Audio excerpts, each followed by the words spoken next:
à toutes et à tous, passionnés de ballon rond et fidèles de nos grands décryptages. Aujourd'hui, nous faisons une petite entorse à notre couverture habituelle pour tourner notre regard vers le vieux continent où un véritable séisme de magnitude 9 vient de frapper la planète football.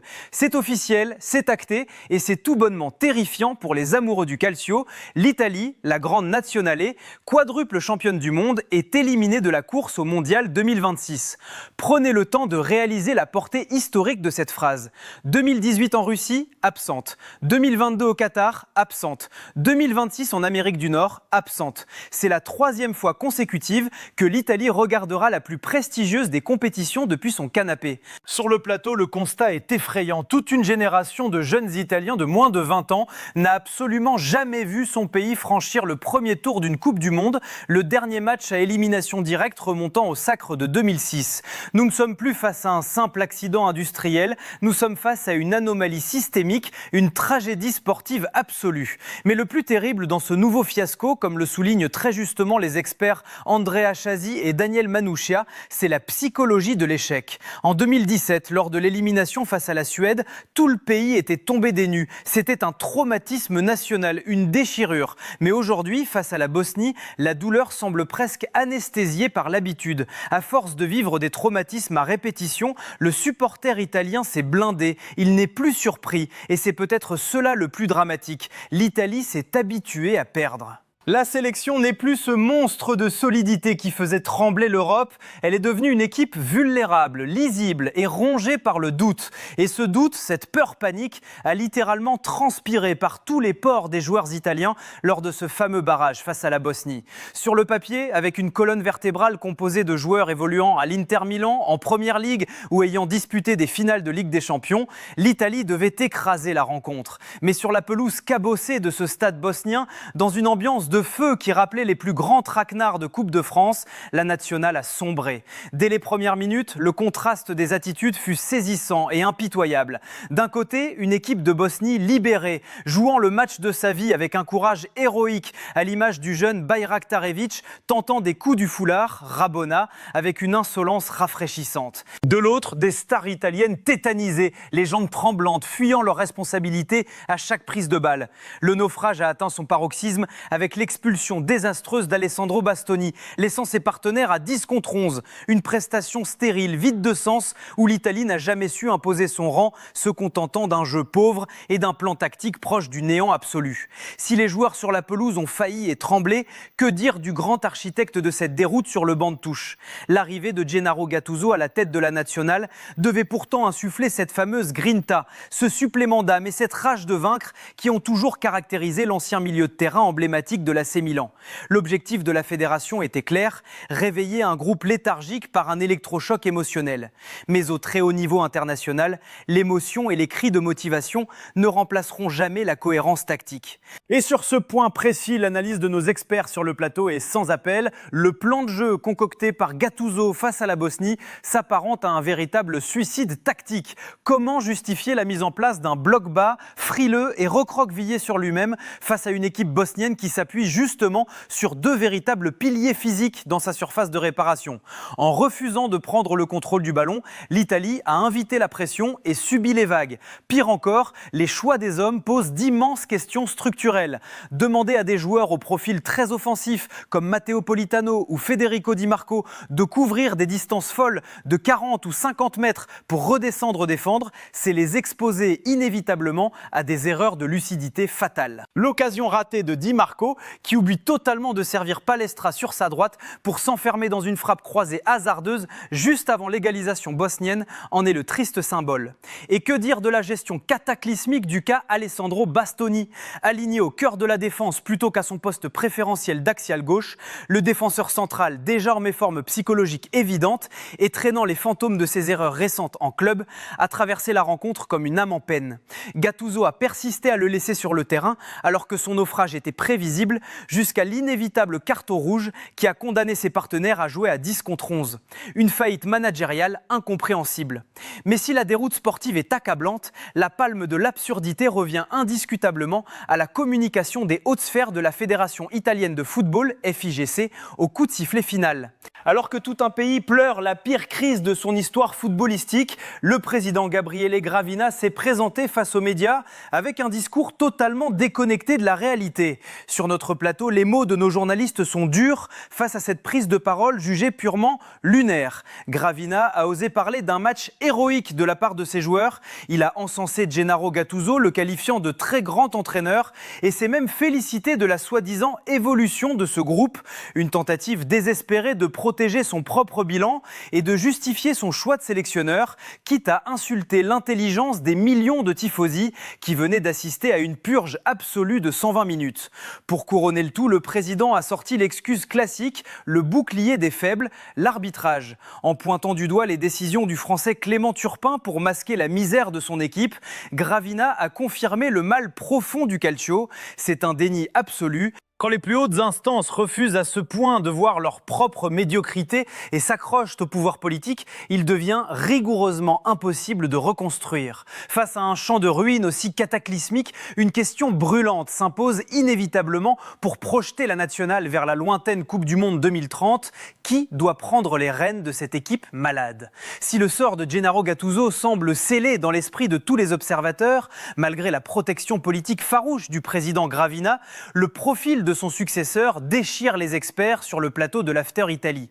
Faut-il faire du neuf avec du vieux ou tout dynamiter pour repartir de zéro ? Les noms qui circulent dans les couloirs de la fédération ont de quoi donner le vertige, mais ne rassurent pas pour autant. Des retours de flammes comme Antonio Conte ou Massimiliano Allegri sont évoqués. Pourtant, pour notre confrère Andrea Chasi, ces profils représentent exactement le piège absolu dans lequel l'Italie ne doit plus tomber. Certes, Allegri sait gagner des matchs, mais sa philosophie de jeu ultra-conservatrice ne marquerait aucune rupture avec les purges tactiques des dernières années. Quant à Conte, ses limites abyssales lors des confrontations européennes à coups près, notamment aujourd'hui avec le Napoli, ne font plus mystère. Pour insuffler une véritable révolution de jeu, Andrea propose de confier les clés du camion à des techniciens plus emballants, quitte à diviser l'opinion. Pourquoi pas un Gianpiero Gasperini ? L'architecte de l'Atalanta est clivant, mais il possède au moins une identité de jeu précise, audacieuse et spectaculaire. Autre option séduisante, Simone Inzaghi, considéré comme l'un des meilleurs tacticiens italiens actuels, mais qui s'est inexplicablement exilé en Arabie Saoudite pour signer un contrat en or massif. Essayer de le rapatrier s'annonce extrêmement complexe sur le plan financier. Cependant, cette liste de candidats made in Italy déclenche la foudre de Daniele Manuccia. Pour lui, confier la sélection à Gasperini, Conte ou Inzaghi reviendrait à tomber de la poêle dans la braise. Pourquoi ? Parce que ces entraîneurs, malgré leur succès en club, incarnent paradoxalement l'extrémisme du mal qui ronge le football italien. Ils sont les apôtres d'un système sclérosé, défense à 3, marquages individuels stricts sur tout le terrain et contrôle obsessionnel au détriment de l'initiative individuelle. C'est ici qu'intervient le débat le plus fascinant, le tabou de l'entraîneur étranger. Le nom de Pep Guardiola a parfois fait rêver les supporters, mais la caste italienne est-elle prête à céder son banc à un technicien non transalpin ? Historiquement, le sélectionneur en Italie est perçu comme une figure quasi mystique, un pape censé dicter la spiritualité et le code moral du football national, à l'image du fameux code éthique instauré par Cesare Prandelli par le passé. Confier ce poste sacré à un étranger serait un aveu d'échec monumental pour l'illustre école des entraîneurs de Coverciano. Mais pour Daniele, le temps des égos mal placés est révolu. L'Italie n'a jamais été aussi mûre et surtout aussi obligée de s'ouvrir aux idées extérieures. Quand l'Allemagne, la France ou la Belgique ont touché le fond par le passé, elles ont su refonder leur identité en s'inspirant d'autres cultures. L'Italie, elle, s'entête dans ses propres dogmes jusqu'à l'asphyxie. Pour briser cette spirale de la défaite, une révolution culturelle totale s'impose. Et cela pourrait passer par le grand saut vers un sélectionneur étranger. Si le chantier du futur sélectionneur s'annonce dantesque, il ne saurait masquer l'autre immense mal qui ronge le football italien, la crise des talents. Depuis plusieurs années, une petite musique fataliste résonne dans les travées des stades transalpins. L'Italie ne produit plus de bons joueurs. Mais sur le plateau, le journaliste Loïc Moreau s'inscrit en faux et vient littéralement pulvériser ce mythe tenace avec des faits implacables. Non, le réservoir italien n'est pas vide. Les résultats récents des équipes nationales de jeunes sont là pour le prouver de manière éclatante. L'Italie a remporté coup sur coup le championnat d'Europe U19 en 2023, puis le championnat d'Europe U17 en 2024. Le talent brut, l'étincelle de la jeunesse existe bel et bien. Mais alors, où se situe la faille de ce système devenu inopérant ? Le véritable trou noir du football italien se trouve dans la fameuse post-formation, ce moment crucial où le jeune talent doit franchir le cap du monde professionnel. C'est ici qu'intervient une statistique absolument effarante, un chiffre qui fait froid dans le dos et qui résume à lui seul le drame de la nationale. En 2025, le pourcentage de minutes disputées en Serie A par des joueurs de moins de 21 ans, éligibles pour l'équipe nationale italienne, culmine à 1,9%. Un chiffre dérisoire, humiliant, surtout lorsqu'on le compare à ses voisins européens. Près de 8% en Ligue 1 française, 4% en Liga espagnole ou encore 3,4% en Bundesliga. L'équation est terrible. L'Italie forme des vainqueurs de l'Euro dans les catégories de jeunes, mais les clubs professionnels refusent obstinément de leur faire confiance le week-end, les condamnant à cirer le banc ou à enchaîner des prêts obscurs en divisions inférieures. Mais l'analyse va encore plus loin. Pour Andrea Chazzi, cette absence de temps de jeu n'est que la partie émergée de l'iceberg. Le problème prend racine dès le plus jeune âge dans les académies elles-mêmes. L'Italie est en train d'assassiner la créativité de ses propres enfants. Par obsession du contrôle et de la rigueur, les centres de formation imposent des cadres tactiques beaucoup trop stricts aux jeunes pousses. On leur apprend à coulisser, à marquer en zone, à respecter un système, mais on leur interdit de dribbler, d'inventer, d'être les numéros 10 ou les ailiers virevoltants de demain. Dans les catégories de jeunes, cette maturité tactique précoce permet à l'Italie de dominer des nations moins organisées et de gagner des trophées U17 ou U19. Mais une fois le cap du monde professionnel franchi, lorsque les autres pays rattrapent leur retard tactique et physique, la différence se fait sur l'intensité, la technique pure et le grain de folie. Et là, le jeune joueur italien, robotisé et bridé, se retrouve totalement démuni. Ce n'est d'ailleurs pas un hasard si la Serie A est aujourd'hui statistiquement le championnat européen où le ballon circule le moins vite. Enfin, il y a un mal profond qui relève de la mentalité pure des supporters et des dirigeants. L'Italie vit encore avec la nostalgie des années 90, l'époque dorée où la Serie A était le championnat le plus riche du monde et achetait toutes les superstars de la planète. Aujourd'hui, lorsqu'un géant comme l'Inter Milan ou l'AC Milan lance un jeune de son centre de formation sur la pelouse de San Siro, ce n'est pas perçu comme une fierté locale, à l'inverse d'un jeune de la Masia lancé par le FC Barcelone. Le supporter italien y voit immédiatement un signe de pauvreté, le symbole d'un club qui n'a plus l'argent nécessaire pour s'offrir des stars confirmées. Pourtant, la Serie A dépense encore des sommes astronomiques sur le marché des transferts, mais préfère investir sur des joueurs étrangers moyens plutôt que de cultiver ses propres pépites. Le football italien est riche, mais il se ruine en refusant de miser sur son avenir. Pour clôturer ce vaste tour d'horizon de la tragédie italienne, il faut bien comprendre que la solution à cette crise existentielle ne viendra pas d'un simple coup de baguette magique ou d'une décision politique démagogique. Face à l'urgence et à la colère populaire, les politiciens tentent d'ailleurs de s'en mêler avec maladresse. Le ministre des Sports italien a récemment évoqué l'idée d'imposer des quotas stricts de joueurs nationaux dans les clubs de Serie A. Une proposition qui semble séduisante sur le papier pour rassurer le grand public, mais qui est tout simplement illégale au regard des lois de l'Union européenne sur la libre circulation des travailleurs. C'est l'illustration parfaite d'un système qui cherche désespérément des pansements juridiques au lieu de soigner sa véritable maladie. Soyons clairs, le problème de l'Italie n'est absolument pas le manque de moyens. La Serie A reste une puissance financière colossale à l'échelle européenne, générant près de 900 millions d'euros annuels en droits télévisés et s'apprêtant à dépenser plus d'1,4 milliard d'euros sur le marché des transferts. L'argent coule à flot, mais il est dramatiquement mal investi. Les clubs italiens préfèrent s'endetter pour attirer des joueurs étrangers moyens ou en fin de cycle, qui accaparent près de 69% du temps de jeu global en championnat, au lieu de structurer une post-formation digne de ce nom.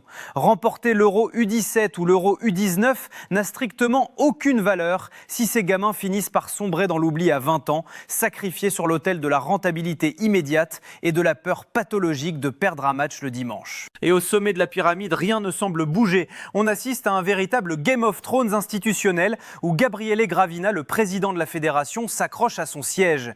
Élu en 2025 avec 98% des voix, il était le seul et unique candidat, il a verrouillé le système de l'intérieur. Le comité olympique italien, CONI, a les mains liées et ne peut intervenir pour le destituer que s'il y a de graves faillites financières. Le verrouillage est total. La reconstruction de la Squadra Azzurra passera donc inévitablement par une longue et douloureuse traversée du désert. Il faudra accepter de tout détruire, de balayer les dogmes du passé pour mieux rebâtir. Il faudra peut-être briser le tabou ultime en confiant les clés de la maison à un technicien étranger capable de dépoussiérer une culture tactique devenue obsolète.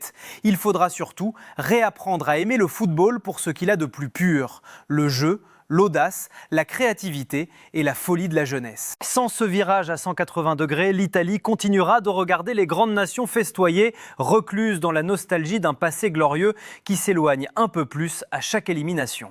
Merci à tous d'avoir suivi ce décryptage exceptionnel sur Cannes Inside. C'était un devoir pour nous de poser un regard lucide et sans concession sur cette déroute historique. Prenez soin de vous, continuez de vibrer pour vos couleurs et que vive le football, le vrai.